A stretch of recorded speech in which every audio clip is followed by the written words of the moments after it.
วัสดีค่ะทุกคนแม่โทมัสให้ดูบรรยากาศพระอาทิตย์ตกที่ดูสวยงามมาก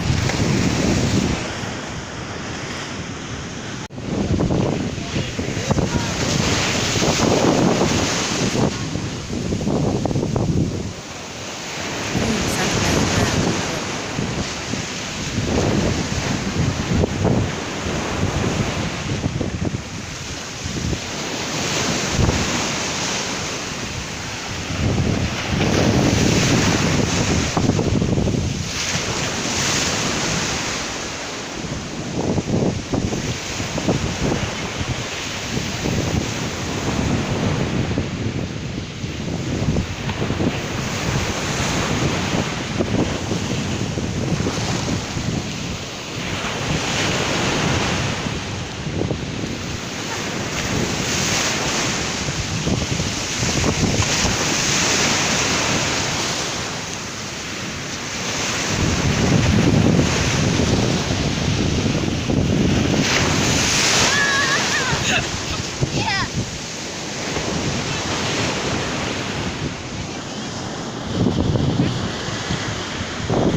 วิวสวยๆบรรยากาศ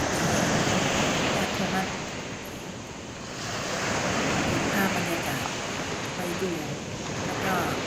ลงคลิปให้เพื่อนๆดูแม่โทมัสขอบคุณทุกคนนะที่เข้ามาติดตามรับชมคลิปวิดีโอของแม่โทมัสเจอกันคลิปวิดีโอหน้าของแม่โทมัสนะคะคลิปนี้แม่โทมัสพามาดูพระอาทิตย์ตกดินที่ตุรกีแม่โทมัสพามาเที่ยวตุรกีพักผ่อนคลื่นทะเลซัดแรงมากน้ำใสแต่เงียบมากอะที่นี่คนก็ขึ้นไปกินอาหารบนโรงแรมโอเคนะแม่โทมัสคุยกัน